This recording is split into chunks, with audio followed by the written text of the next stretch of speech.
You know, sisters, when we see you seated here, we are very proud of you. I don't think it's every woman that has the courage to go into politics, but to see the way you articulate issues and defend your countries really touches our hearts. I want to encourage you to continue doing the good work. You know, you are not just there for yourself, but you are there for the women of your country. And so you have our support. I'm glad that God has given me this position, and I've had an opportunity of interacting with your first ladies. You have amazing first ladies. And just to see women like you from their countries also supporting the work that they do really tells us that when women come together, and then nothing is impossible for them. So we pray for you and continue going. Please keep going. That is where we want to see you. Keep going. Let the East African Parliament not be the end, but continue doing things to just, change the lives of many people. Let me leave you with the words of the great Mwalimu Julius Nyerere, who said, and I quote, "Unity will not make us rich, but it can make it difficult for Africa and the African people to be disregarded and humiliated, as it will therefore increase the effectiveness of the decisions we make and try to implement for our development. My generation led Africa to political freedom. The current generation of leaders and peoples of Africa must pick up the flickering torch of African freedom, refuel it with their enthusiasm and determination, and carry it forward." End of quote. May the words of the East African anthem always inspire us to build and protect our East African region. I quote, "Jumuiya yetu sote tulinde, tuwajibike, tuimarike, umoja wetu ni nguzo yetu, idumu jumuiya yetu." The recent success of our joint bid to host the African Cup of Nations 2027 under the Pamoja bid, comprising Kenya, Uganda, and Tanzania, serves as a testament to the fruits of our partnership.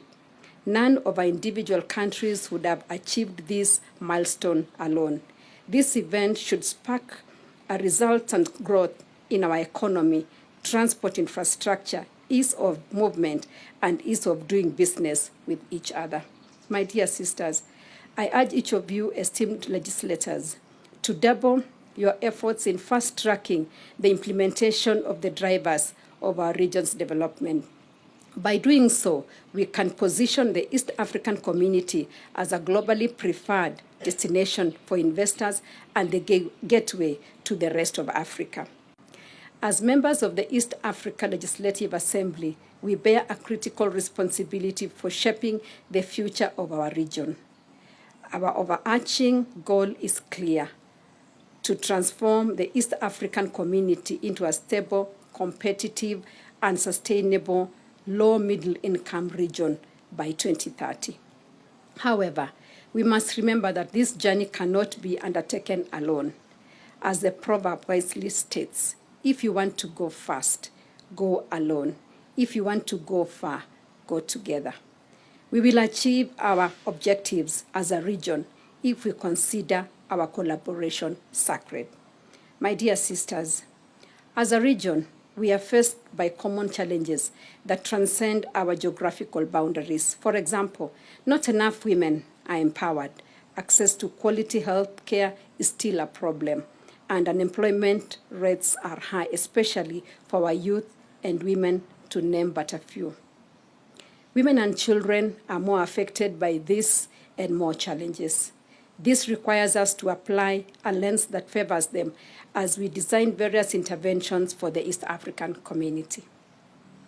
This month is International Women's Month, an extension of International Women's Day, which we celebrated last week with the theme, "Invest in Women, Accelerate Progress." We acknowledge the importance of gender equality and the need to accelerate women empowerment in our societies. When we empower women, we catalyze development in all aspects of life and ultimately transform families, communities, our countries, and the whole region. Let us use our platforms to empower women, utilize our youthful workforce, and protect our children. If we jointly tackle our common challenges and utilize our human capital and natural resources productivity, we will chart a new course towards a brighter future for the citizens of East Africa community. Together as a region, boasting a population of over 302 million with significant urban representation, we possess the potential to become a formidable force on both the African and global stages. The East African Legislative Assembly has an opportunity to create a conducive environment for our young people to become economically productive and empower women to contribute to the development of our nations. And one of the initiatives we have as the Yala Women Caucus is cross-border women, supporting cross-border women traders. Because as you know, integration, regional integration is mainly about trade. And majority of East African people are women. Over 50% are women. And over 60% of cross-border traders are women. But then we know most of them are informal traders. They have very limited capital. They don't have access to credit. They are struggling on the borders to try to make ends meet. And of recent, because of COVID-19, many of them no longer even have capital, and they are the ones who are feeding their families, they are pillars in their families. So this is one of the areas that for us as Yala Women Caucus, we need to focus on so that we can make a difference, especially in raising awareness about the benefits of integration. You know, like at the border, if you are trading less than $2,000 US, there is a special regime that allows these women or these people in this category to do their trade without paying any duties. We want to meet you because we come from different partner states. We are leaders, we are people representatives, we hear a lot of concerns being brought to us. We thought we can't carry it alone. We wanted to come to you to say, you know, we are organized as Women Caucus, but we want you to know us, that with you in partnership, we'll be able to do a lot. In fact, we are your other hands, the extra hands you need to do some of the things you need to do. Today's world, most of the people are self-employed. And you find that in that self-employed area, most of the women are there. And most of the women are also engaged in non-informal businesses. And there are so many challenges facing them. If we don't work to remove those obstacles, they will not be able to move forward. So we think that is a very important area. Besides every successful man, there is a woman, and none other than our First Lady, who has really worked very hard to gel together and to unite this nation, and especially the mothers of this country. So thank you very much, Your Excellency. It's just 5 days ago that we had the Women International Day in this country, and you've had the members appreciate what His Excellency did for us in Yala and in East Africa, and we're very grateful. And so we look forward to working with you. We look forward for you being a mother of East Africa community, and more so the caucus of women who are in parliament in Yala. I just want to reassure the members that together with my colleague, we'll do everything possible to ensure that the East African community is engendered. We've also been able to lobby for change in laws, new bills, etc. Areas where the government maybe is not very responsive. The Women's Caucus has been able to lobby. We have brought private members' bills, and I think that the members here can do the same thing.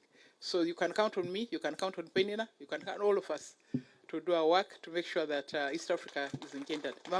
Mulingangana na mumepata na mpo katika meza za maamuzi kujua hatima ya mwanamke kiongozi, si wa Kenya, si wa Tanzania, si wa Rwanda, si wa Somalia, si wa Kongo, si wa Uganda, bara Afrika nzima wanawatazamia nyinyi kuonyesha mwelekeo.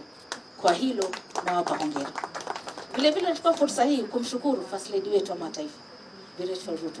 Amekuwa kipaumbele, mfano mema hasa kwa wanawake sisi wa Kenya, ya kwamba ukiwa na imani, ukiwa na bidii na ukuweka Mwenyezi Mungu mbele, basi mambo yananyoka. Sisi tunamtegemea sana kwa maombi, na sio maombi yale ya bure tu. Kenya hii tumekabiliwa na kiangazi muda mrefu sana, lakini ile siku alijitokeza akasema, jamani, tupigeni magoti, tumnyenyekee Mwenyezi Mungu, tuombe, na akaonyesha kwa mfano. Amini msiamini, mvua ilinyesha taifa hili. Kuanzia siku hizo swala la baa la njaa hapa nchini tumeweza kulikabili.